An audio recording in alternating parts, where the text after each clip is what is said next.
भारत में corona virus vaccine के संदर्भ में अगर हम बात करें तो वैक्सीन की जो सप्लाई है वो हमारे पास सीमित है। इसलिए ज़रूरी है कि जिन भी व्यक्तियों का हम चुनाव करें, है ना, कि भाई जिन व्यक्तियों का भी हम वैक्सीन के लिए चुनाव करें वह चुनाव बहुत सोच समझ के होना चाहिए। कुल मिला के ऐसे व्यक्तियों को वैक्सीन पहले दी जानी चाहिए जो कोरोना वायरस की चपेट में जल्दी आ सकते हैं। तो जो बहुत ज़्यादा कमज़ोर हैं, ये जो वल्नरेबल शब्द आया है ना, इस वल्नरेबल का मतलब होता है बहुत ज़्यादा कमज़ोर होना। मतलब ऐसी स्थिति में होना कि जल्दी चपेट में आ जाओ। जैसे कोई व्यक्ति है, वो अगर कोरोना वायरस की चपेट में जल्दी आ सकता है ना, यानी कि कोरोना वायरस का इन्फेक्शन उसे जल्दी हो सकता है, तो वो व्यक्ति वल्नरेबल माना जाएगा कि भाई वो बहुत ही कमज़ोर स्थिति में। अब ये शब्द जो है ना बहुत बहुत ज़्यादा इंपॉर्टेंट है। लगभग कई बार आपको ये देखने को मिलेगा, अखबार में भी देखने को मिलेगा। इसके अलावा कॉम्पिटिटिव एग्जाम्स में भी बहुत आता है। ये जो वल्नरेबल शब्द है ना, इस वल्नरेबल का मतलब होता है बहुत ही कमज़ोर होना, बहुत ही वीक होना, या फिर आप ये भी कह सकते हो कि भाई इतना कमज़ोर होना कि जल्दी से चपेट में आ जाए, है ना, उसको बोलते हैं वल्नरेबल। इसको हम इस तरह से याद रख सकते हैं। देखो इसके पीछे आ रहा है एबल।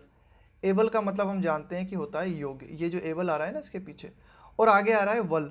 इस वल को याद रख सकते हैं हम, बल पढ़ सकते हैं इसे ना, कि भाई उसमें इतना बल नहीं है। कोई व्यक्ति है उसमें इतना बल नहीं है, वह इतना योग्य नहीं है, यानी कि वो बहुत ही कमज़ोर स्थिति में है, जल्द से जल्द जो है किसी की भी चपेट में आ सकता है ना। कोई युद्ध हुआ तो युद्ध की चपेट में आ सकता है, उनको बोलेंगे वल्नरेबल। कि भाई जैसे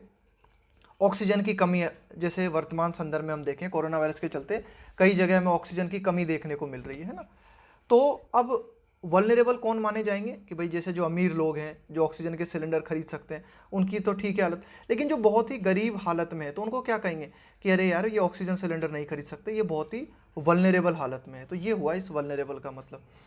तो ऐसे हालातों में हमें क्या करना चाहिए कि किन व्यक्तियों को वैक्सीन दी जानी है और किन व्यक्तियों को नहीं दी जानी है, उनका जो सिलेक्शन करना है ना, वो बहुत ही प्राकृतिक तरीके से करना चाहिए, नेचुरली सिलेक्शन।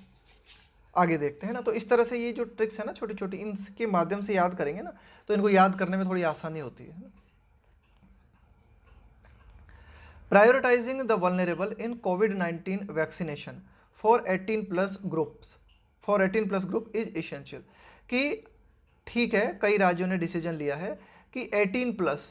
कि जो भी व्यक्ति 18 से ज़्यादा 18 और 18 से ज़्यादा उम्र का है उन्हें वैक्सीन दी जाए। लेकिन इस ग्रुप में भी हमें उन व्यक्तियों को पहचानना जरूरी है जो जल्दी कोविड-19 की चपेट में आ सकते हैं, जो बहुत ज़्यादा वल्नरेबल हैं, है ना, उनको पहचानना बहुत ज़रूरी है, जिनकी स्थिति बहुत ज़्यादा कमज़ोर है। ठीक है, 18 प्लस व्यक्तियों को आप वैक्सीन दे रहे हो, दो अच्छी बात है, लेकिन सप्लाई क्योंकि लिमिटेड है, इसलिए पहले उन व्यक्तियों को वैक्सीन दी जानी चाहिए जो बहुत ही ज़्यादा वल्नरेबल कंडीशन में। तो प्रायोरिटाइजिंग का मतलब है प्राथमिकता देना the vulnerable in covid vaccination for 18 plus group. कि 18 प्लस ग्रुप जो है, यानी कि 18 प्लस से 18 या 18 से प्लस वाले जो भी व्यक्ति हैं उनका जो समूह है, उसमें कोविड-19 का जो टीकाकरण है उसमें उन लोगों को प्राथमिकता देना जो कि बहुत ही कमज़ोर स्थिति में है, बहुत ज़रूरी है, इज इसेंशियल। ये कदम बहुत ही ज़रूरी है। व्हेन सप्लाई इज़ फाइनाइट, कि भाई जब सप्लाई निश्चित होती है ना, कि एक तरीके से पूर्ति जो है वह निश्चित है, यानी कि आपके पास लिमिटेड संसाधन है। It is a no brainer that a burgeoning demand will not be met, है ना। देखो नो ब्रेनर का मतलब होता है बहुत ही ऑब्वियस बात, है ना, जिसके लिए आपको ज़्यादा सोचने की ज़रूरत ना पड़े। तो एडिटोरियल यही कह रहा है कि भाई जब सप्लाई सीमित है ना तो फिर इसमें मतलब ये बिल्कुल सोचने की, इसके लिए कोई सोचने की ज़रूरत ही नहीं है। दैट अ बर्जियोनिंग डिमांड, कि मतलब ये बिल्कुल स्वाभाविक है कि बढ़ती हुई मांग, बर्जियोनिंग का मतलब है बढ़ती हुई, कि बढ़ती हुई मांग पूरी नहीं होगी, विल नॉट बी मेट। कि भाई जब आप सप्लाई आपके पास सीमित है तो इसमें ज़्यादा दिमाग लगाने की ज़रूरत नहीं है, ये बिल्कुल स्वाभाविक है कि बढ़ती हुई मांग पूरी नहीं हो पाएगी, कि भाई जो कोरोना वायरस वैक्सीन की बढ़ती हुई मांग है ना वो पूरी नहीं हो पाएगी। टेलरिंग सप्लाई, अब देखो इसका मतलब क्या है। टेलर, टेलर का मतलब है यहाँ पे टेलरिंग सप्लाई, है ना, वर्ब के रूप में है यहाँ पे। टेलरिंग सप्लाई का मतलब है, एक तरीके से आप कहना चाह रहे हो ना, टेलर, टेलर का मतलब है एक तरीके से एडजस्ट करना। एडजस्ट करने से मतलब है कि आपका कोई पर्टिकुलर गोल है, आपका कोई पर्टिकुलर टारगेट है, उसे अचीव करने के लिए उसके अनुकूल होना या उसके अनुकूल बनाना। तो यही एडिटोरियल कहना चाह रहा है, tailoring supply for optimal effect. Optimal effect का मतलब है ज़्यादा से ज़्यादा प्रभाव, कि अगर हम चाहते हैं कोरोना वायरस वैक्सीन का प्रभाव ज़्यादा से ज़्यादा हो तो उसके लिए क्या करना होगा, हमें सप्लाई को एडजस्ट करना होगा, है ना, सप्लाई को टेलर करना पड़ेगा, हमें सप्लाई को एडजस्ट करना पड़ेगा फॉर ऑप्टिमल इफेक्ट वुड। तो यही एडिटोरियल कह रहा है कि भाई यही अच्छा कदम होगा। Would then be the prudent way, prudent का मतलब होता है बुद्धिमानी पूर्ण, है ना, वाइज, बुद्धिमानी पूर्ण, प्रूडेंट वे अहेड, आगे, कि भाई यही एडिटोरियल कहना चाह रहा है कि एकदम सप्लाई को ठीक तरह से एडजस्ट करना, ज़्यादा से ज़्यादा रिजल्ट पाने के लिए यही अच्छा कदम होगा, है ना, will be the prudent way ahead, कि आगे आने वाले समय में अगर हम बात करें तो ये बुद्धिमत्तापूर्ण कदम होगा। क्या बुद्धिमत्तापूर्ण कदम होगा, कि जो सप्लाई है उसे मतलब ठीक तरह से हम एडजस्ट करें ताकि ज़्यादा से ज़्यादा रिजल्ट हमें मिले, ऑप्टिमल इफेक्ट देखने को मिले, ज़्यादा से ज़्यादा प्रभाव देखने को मिले। और स्ट्रेटजी, ये एक ऐसी नीति है that the centre would do well, ये एक ऐसी नीति है that the centre would do well to employ, employ का मतलब है किसी चीज़ को प्रयोग में लाना,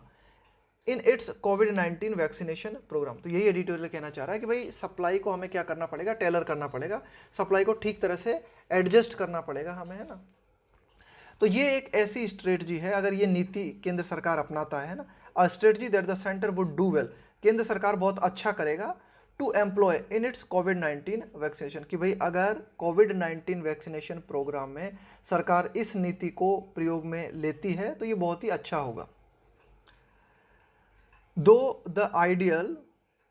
इज टू अचीव वैक्सीनेशन, ये देखो क्या है, थोड़ी सी एडिशनल जानकारी है, distant at this stage. Editorial कहता है कि भाई हमारा जो आदर्श है कोरोना वायरस वैक्सीन के संदर्भ में अगर हम बात करें तो हमारा, यद्यपि हालांकि जो आदर्श है is to achieve vaccination of the entire population. भाई अगर आइडियल स्टेज पे हम बात करें तो हम क्या चाहते हैं कि हमारा आदर्श ये है इज़ टू अचीव, कि हमें, कि is to achieve vaccination of the entire population, कि हमारा आइडियल जो है वो पूरी जनसंख्या का वैक्सीनेशन उपलब्ध करना है। ये है हमारा आइडियल, कि एंटायर का मतलब है कंप्लीट, कि पूरी की पूरी जो जनसंख्या है उसका टीकाकरण हो सके, ये हमारा आइडियल है। हालांकि ये जो आइडियल है डिस्टेंट, डिस्टेंट का मतलब है दूर होना, एट दिस स्टेज, कि भाई वर्तमान हालातों की अगर हम बात करें, है ना, इस मौजूदा दौर की अगर हम बात करें तो हालांकि ये आदर्श जो है अभी बहुत दूर है ना, लेकिन आदर्श हमारा यही है कि भाई पूरी पॉपुलेशन को ही वैक्सीनेट किया जा सके, और एनफ, या कम से कम उतनी जनसंख्या को वैक्सीनेट किया जा सके to create herd immunity. Herd का मतलब होता है ग्रुप, समूह, कि एक सामूहिक प्रतिरक्षा निर्मित हो सके कोरोना वायरस के खिलाफ, है ना। भाई हम चाहते तो यही है कि या तो पूरी जनसंख्या को ही एक तरीके से वैक्सीनेट किया जा सके, या फिर कम से कम ज़्यादा से ज़्यादा मात्रा में इतनी जनसंख्या को तो वैक्सीनेट किया ही जा सके कि एक तरीके से हर्ड इम्यूनिटी क्रिएट हो जाए, है ना, एक तरीके से सामूहिक इम्यूनिटी, सामूहिक प्रतिरक्षा क्रिएट हो जाए। Supply considerations will necessarily mean prioritisation of groups for vaccination. तो ये जो एक तरीके से हमारा आदर्श है उसके लिए जो भी सप्लाई कंसिडरेशंस, कंसिडरेशंस का मतलब है एक तरीके से सप्लाई के संबंध में जो भी हमारे विचार हैं, विल नेसेसरीली मीन, उनका आवश्यक रूप से मतलब है प्रायोरिटाइजेशन, प्राथमिकता देना, उन समूह को प्राथमिकता देना फॉर वैक्सीनेशन, वैक्सीनेशन के लिए समूहों को प्राथमिकता देना। Supply considerations will necessary mean, editorial कह रहा है कि भाई सप्लाई के संबंध में अगर हम विचार करें तो उसका मतलब यही है कि पर्टिकुलर ग्रुप्स को प्राथमिकता दी जाए, है ना, उसका मतलब यही है कि prioritisation of groups for vaccination, कि वैक्सीनेशन के लिए समूहों को प्राथमिकता देना।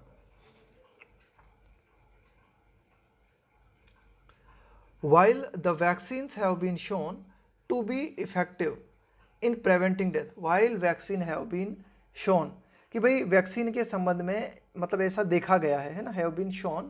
कि भाई वैक्सीन के माध्यम से ऐसा देखने में आया है कि यह प्रभावी पाई गई है, वैक्सीन जो है प्रभावी पाई गई है मृत्यु को रोकने में, इन प्रिवेंटिंग डेथ, मृत्यु को रोकने में, और सीवियर डिसीज या फिर गंभीर बीमारी को रोकने में, by and large, by and large का मतलब है कुल मिलाकर, कि भाई एक जनरल रूप में अगर हम बात करें तो वैक्सीन को मृत्यु रोकने में या फिर गंभीर बीमारी को रोकने में प्रभावी पाया गया है, प्रभावी देखा गया है। The vaccines effect on interrupting और reducing transmission is also an important consideration in deployment. Deployment का मतलब है जब आप किसी चीज़ को यूज़ में ले रहे हो, जब आप किसी चीज़ को तैनात कर रहे हो, जब आप किसी चीज़ को इस्तेमाल में ले रहे हो। तो एडिटोरियल कह रहा है कि भाई ठीक है, हमने वैक्सीन को पाया है कि वैक्सीन जो है कोरोना वायरस की गंभीर अगर किसी को डिसीज़ है तो उसको ट्रीट करने में मदद करती है, मौत को रोकने में मदद करती है, लेकिन वैक्सीन के इस प्रभाव को भी देखना जरूरी है। The vaccine effect on interrupting, interrupt का मतलब है बाधा डालना, और रिड्यूसिंग का मतलब है कम करना, ट्रांसमिशन का मतलब है संक्रमण, is also an important consideration, consideration का मतलब है ख्याल में लेना, है ना, इस बात पे विचार करना। तो वैक्सीन का जब हम डिप्लॉय करते हैं, वैक्सीन को हम डिप्लॉय करते हैं यानी कि वैक्सीन को हम इस्तेमाल में लेते हैं, तो इस प्रभाव को भी हम देखें, इस प्रभाव को भी, इस बात को भी हम जो है अपनी जानकारी में रखें कि वैक्सीन, ये कोरोना वायरस की जो वैक्सीन है ये कोरोना वायरस के फैलने में कितनी बाधा डालती है, कोरोना वायरस का जो संक्रमण है उसे कम करने में ये वैक्सीन कितनी कारगर सिद्ध होती है, इस बात को भी ख्याल में लेना जरूरी है कोरोना वायरस वैक्सीन को डिप्लॉय करते वक्त। Studies have shown an inverse correlation between vaccinations and infections, कि भाई जो भी अध्ययन है उनके माध्यम से अध्ययनों ने ये बात दिखाई है, क्या बात दिखाई है, N inverse correlation between vaccination and infection, कि टीकाकरण और संक्रमण के बीच में उल्टा रिलेशन है, यानी कि जिस मात्रा में टीकाकरण बढ़ता है उसी मात्रा में इन्फेक्शन कम होता है ना। इनवर्स का मतलब है उल्टा, प्रतिलोम, कोरिलेशन का मतलब है एक आंतरिक संबंध है इनमें, है ना, बिटवीन वैक्सीनेशन एंड इन्फेक्शन, कि भाई ये तो बात सही है कि इन्फेक्शन और जो वैक्सीनेशन है इनमें एक उल्टा संबंध है। अ study in Tamil Nadu showed that the percentage of people, कि भाई तमिलनाडु में जो एक अध्ययन किया गया उसके माध्यम से हमें पता चला कि the percentage of people over 60 years infected in the second wave, कि भाई 60 साल से ऊपर के जो व्यक्ति कोरोना वायरस से प्रभावित हुए तमिलनाडु में, है ना, तो कोरोना वायरस पे ये जो दूसरी लहर आई थी कोरोना वायरस की, है ना, तो उसमें जितने भी व्यक्ति प्रभावित हुए 60 साल के ऊपर के, है ना, उनका जो परसेंटेज है हैड कम डाउन बाय 7%, तो उस प्रतिशत में 7% की कमी आ गई है। देखो एडिटोरियल क्या कहता है कि भाई तमिलनाडु में एक अध्ययन किया गया, उस अध्ययन में ये बात हमारे सामने आई कि उन लोगों के प्रतिशत की अगर हम बात करें कि भाई तमिलनाडु में 60 वर्ष से ऊपर के जो भी व्यक्ति हैं जो कि कोरोना वायरस की दूसरी लहर की चपेट में आ गए थे, है ना, उनका प्रतिशत जो है एक तरीके से कम हुआ है, कितना, हैड कम डाउन बाय 7%, है ना, उनमें कमी आई है 7% की। Even as at the same time, even as का मतलब होता है ठीक उसी समय, है ना, even as at the same time the numbers in other age groups rose, तो देखो 60 वर्ष से ऊपर के जो व्यक्ति हैं, है ना, उनमें कोरोना वायरस के संक्रमण की स्पीड में कमी आई है, लेकिन अन्य जो ग्रुप है ना, age group, even as the numbers in other age groups rose, कि भाई आंकड़ा, संख्या, इन अदर एज ग्रुप्स, कि भाई अन्य जो उम्र के ग्रुप्स हैं हमारे, है ना, उनमें कोरोना वायरस के मरीज जो हैं उनमें बढ़ोतरी हमें देखने को मिली, है ना। तो एडिटोरियल क्या कहना चाह रहा है, कुल मिला के हमने पहले प्राथमिकता दी थी वैक्सीनेशन की 60+ के एज ग्रुप में, तो उनमें हमें कमी देखने को मिली, कुल मिला के वैक्सीन का जो है प्रभाव हमें नजर आया वहाँ पे, लेकिन अन्य जो एज ग्रुप्स हैं, है ना, उनकी प्रतिशत में, है ना, उनके संक्रमण प्रतिशत में हमें वृद्धि देखने को मिली। This age segment was among the early priority groups for vaccination. This age segment was among the early priority groups for vaccination. अब देखो ये 60+ की उम्र के जो व्यक्ति हैं इनमें कोरोना वायरस का जो संक्रमण है ये थोड़ा कम हुआ, है ना। तो क्यों कम हुआ, वो सेगमेंट, सेगमेंट का मतलब होता है तबका, है ना, एक तरीके से ग्रुप, समूह, was among the early priority groups for vaccination, कि वैक्सीनेशन के लिए जो प्राथमिकता समूह हमने तय किए थे उन प्राथमिकता समूह में 60+ एज वाला जो समूह है ये हमारी प्राथमिकता था।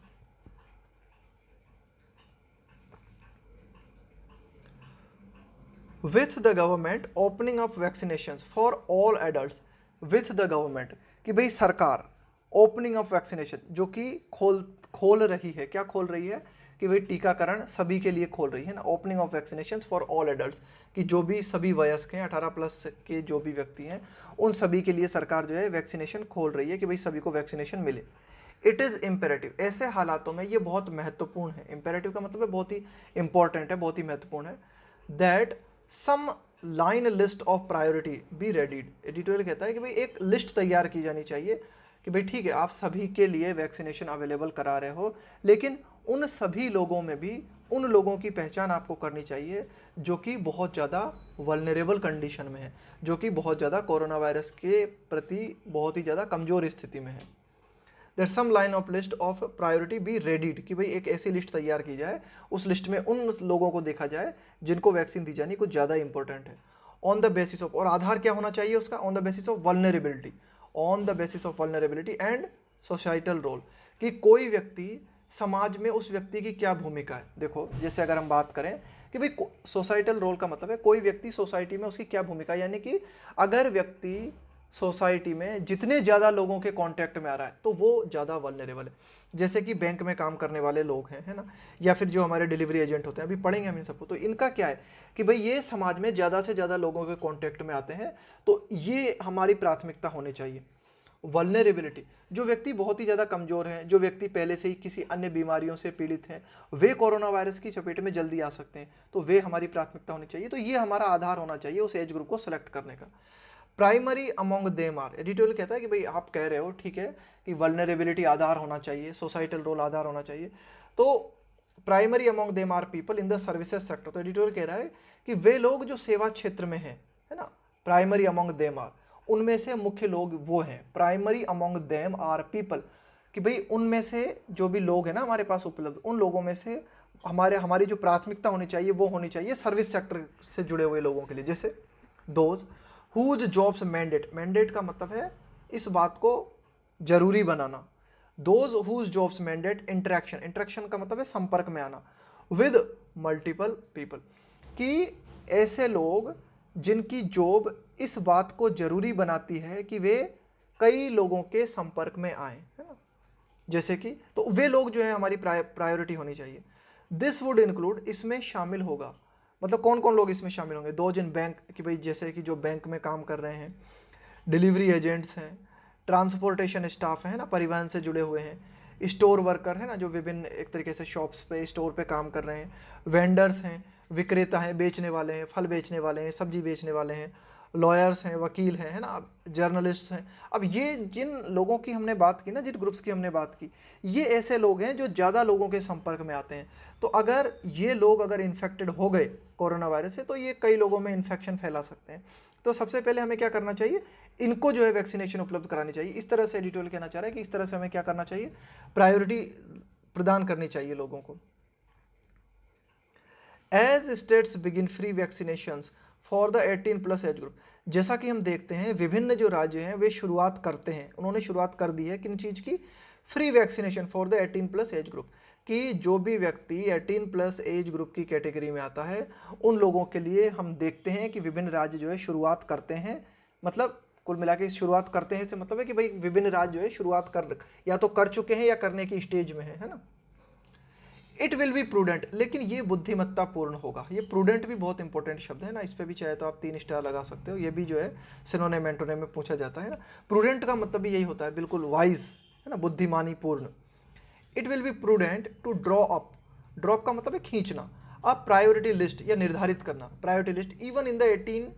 to 44 age category. तो यही एडिटोरियल कह रहा है कि ये बुद्धिमत्ता पूर्ण होगा कि हम हमारी प्रायोरिटी लिस्ट तय करें, है ना, even in the 18 to 44 age group category, कि भाई 18 से 44 साल के व्यक्तियों के बीच में भी हम एक लिस्ट बनाएं जिससे उस लिस्ट में उन लोगों के नाम हो जो कि हमारी प्रायोरिटी में आते हैं।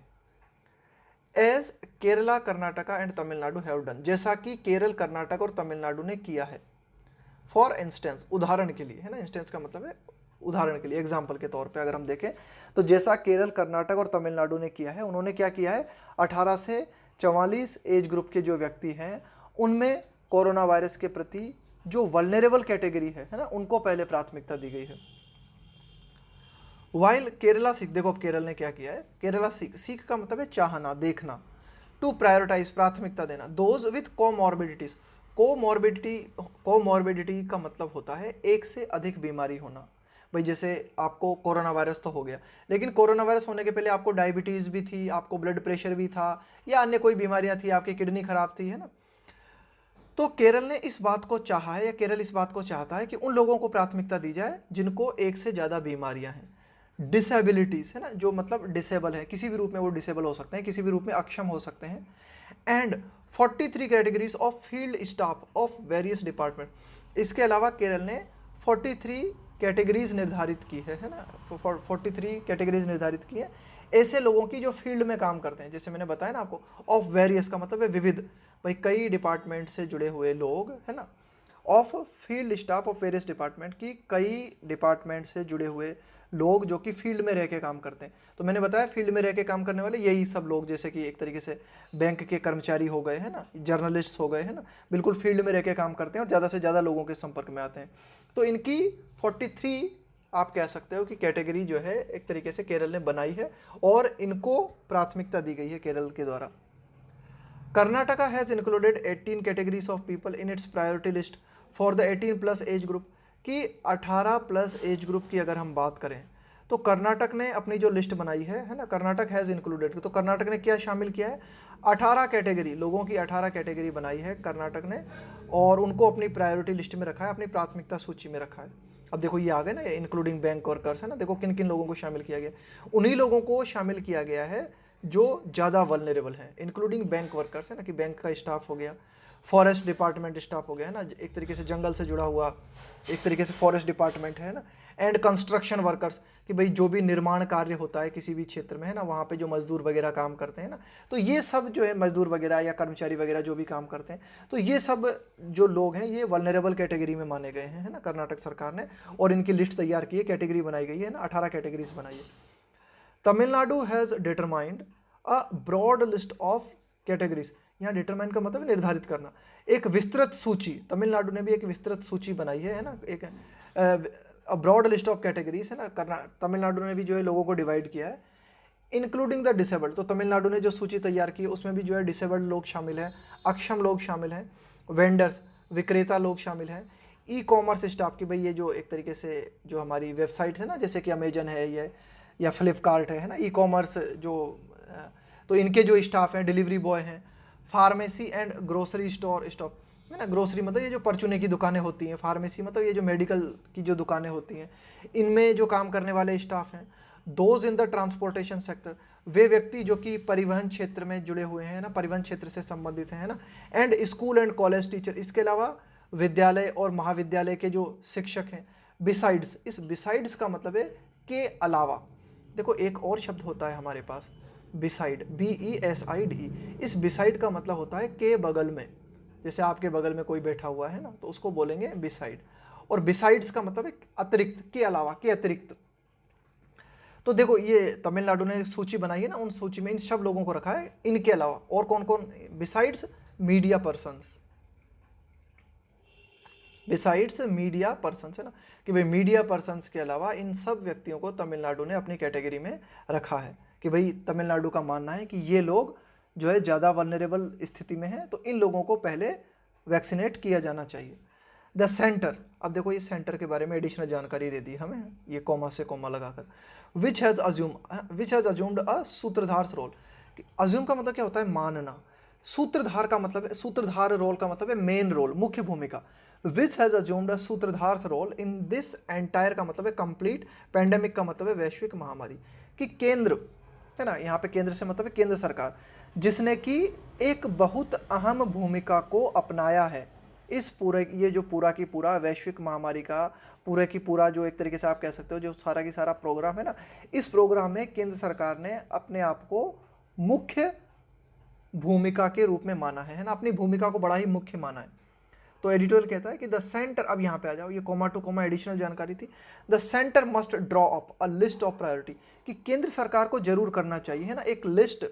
अ लिस्ट ऑफ प्रायोरिटी, है ना, एक प्राथमिकता वरीयता की सूची बनाना चाहिए। ड्रॉप का मतलब है जरूर निर्धारित करना चाहिए, जरूर निर्मित करना चाहिए, है ना, एक प्रायोरिटी लिस्ट निर्मित करनी चाहिए, है ना, a list of priority categories that each state can then adopt to its local requirement, और मतलब केंद्र सरकार को क्या करनी चाहिए, अपने हिसाब से एक लिस्ट तैयार करनी चाहिए कि कौन लोग हैं जो प्रायोरिटी में आते हैं। उसके बाद में इस लिस्ट के अकॉर्डिंग अन्य जो राज्य हैं, each state can then adapt, adapt का मतलब है एडजस्ट करना, अनुकूल करना, adapt to its local requirement. तो ठीक है, इस लिस्ट को ध्यान में रखते हुए केंद्र सरकार एक लिस्ट तैयार करेगी, है ना, कि भाई ये लोग जो हैं ये प्रायोरिटी में आते हैं, अब इस लिस्ट को ध्यान में रखते हुए विभिन्न राज्य अपनी क्षेत्रीय जरूरतों के हिसाब से एडजस्ट कर सकते हैं। वाइल लॉकडाउन्स, अब देखो ये जो बात है, ये कोमा से कोमा तक ये एडिशनल जानकारी है। इनफोर्स का मतलब है बना हुआ है, लागू है। इन मोस्ट स्टेट्स, कि लॉकडाउन जो कि ज़्यादातर स्टेट्स में बना हुआ है, ज़्यादातर स्टेट्स में लागू है। अब ये तो थी कोमा टू कोमा बात है ना, तो इसको छोड़ो अब, है ना, ये एडिशनल जानकारी हमने पढ़ ली। अब आएंगे हम while lockdowns will slow down, है ना, इस तरह से लिखता है एडिटोरियल, है ना, कोई लंबे सेंटेंस होते हैं ना तो उनमें कोमा टू कोमा लगा दिया है ना। तो while lockdowns will slow down, जबकि एक और हम क्या देखते हैं कि ये जो लॉकडाउन है ये धीमा करेगा, विल स्लो डाउन किस चीज़ को, the pace of transmission. Pace का मतलब है चाल, रफ्तार, और ट्रांसमिशन का मतलब है संक्रमण। जबकि एक और हम देखते हैं कि लॉकडाउन जो है कोरोना वायरस के संक्रमण की चाल को धीमा करेगा and give health care resources, और स्वास्थ्य से जुड़े हुए जो हमारे संसाधन हैं उनको थोड़ा सा ब्रेक मिलेगा। अब much needed break, much needed का मतलब है जिसकी बहुत ज़्यादा ज़रूरत है, कि भाई अगर लॉकडाउन लगा रहेगा ना तो उसके माध्यम से क्या है, हमारे जो मेडिकल स्टाफ हैं उनको थोड़ी राहत मिलती है ना, उनको थोड़ा प्रबंधन करने के लिए उनको थोड़ा सा टाइम मिल जाता है। तो ये एडिटोरियल कहना चाह रहा है कि भाई लॉकडाउन जो कि ज़्यादातर राज्यों में बना हुआ है उसके माध्यम से क्या होगा, संक्रमण की जो स्पीड है वो थोड़ी कम होगी, और जो हमारे हेल्थ केयर से जुड़े हुए जो संसाधन है ना उनको मतलब जो ब्रेक मिलना चाहिए, जो गैप मिलना चाहिए वो गैप मिलेगा। The way ahead is certainly vaccination, लेकिन एडिटोरियल कहता है कि द वे अहेड, कि भाई जो आगे का मार्ग है, हमारा आगे का जो रास्ता है, इज सर्टेनली वैक्सीनेशन, वह निश्चित रूप से क्या है, टीकाकरण है। एंड प्रायोरिटाइज्ड वैक्सीनेशन, और टीकाकरण में भी सबसे ज़्यादा जो इंपॉर्टेंट है वो इंपॉर्टेंट है प्रायोरिटाइज्ड वैक्सीनेशन, है ना। प्रायोरिटाइज्ड वैक्सीनेशन का मतलब है कि भाई प्राथमिकता के साथ टीकाकरण करना।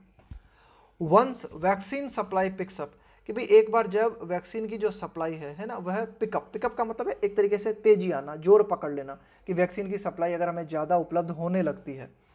अब मोर एक्सपेंसिव, यहाँ पे मोर एक्सपेंसिव का मतलब है विस्तारी, है ना, विस्तार करते हुए। अब more expensive first come first served basis, कि भाई फिर हम क्या कर सकते हैं कि अगर वैक्सीन की सप्लाई हमारे पास ज़्यादा हो जाती है तो हम क्या कर सकते हैं, हमारे वैक्सीनेशन प्रोग्राम का और विस्तार कर सकते हैं, और उसके बाद में पहले आओ पहले पाओ की नीति हम अपना सकते हैं, first come first served basis, as in the private sector now, जैसा कि वर्तमान में प्राइवेट सेक्टर में है।